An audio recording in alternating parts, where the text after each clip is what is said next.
Salutare, am revenit cu un nou video. Nu este un video oarecare, este primul concurs de pe acest canal. Bine, haideți să vă explic puțin ce trebuie să faceți. Deci, nu trebuie să faceți un video, pentru că știu cum este, se pierde foarte mult timp, chiar și o zi întreagă cu editingul și mai multe chestii.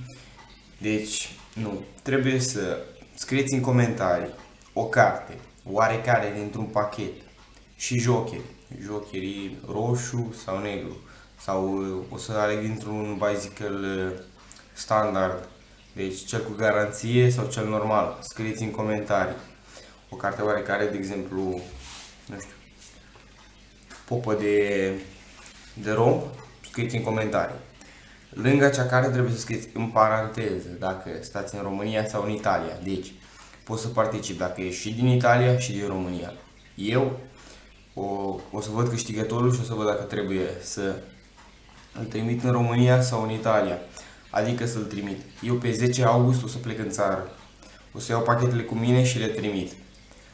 Dacă este câștigătorul din Italia, îl trimit exact în ziua când se închide concursul, adică pe 8 august. 8 august se va închide concursul. Adică pe 7 august este ultima zi când se pot face comentariile pentru cei care vor să participe. 7 august, ultima zi.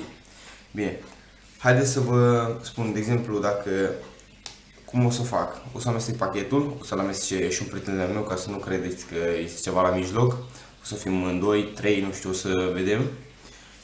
Și o să alegem cu un site care ne dă un număr cazual de la 1 la 54, de exemplu dacă o să cadă 3, ca să facem mai repede, 1, 2, 3, cel care a ales 3-ul de inimă câștigă.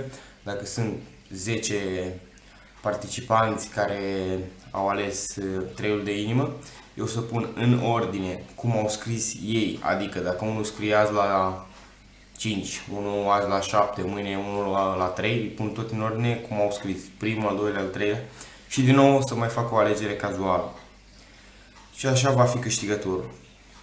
Deci, trebuie să lași un like la acest video, să fii înscris la canal. Pentru cei care nu vor face această chestie, dacă din caz de va câștiga, se va anula premiul și vom alege un alt câștigător. Bine, haideți să vedem premiile. Deci, va fi doar un locul întâi va câștiga un Bicycle Hemp, un Bicycle Dragon și un Bicycle Steampunk.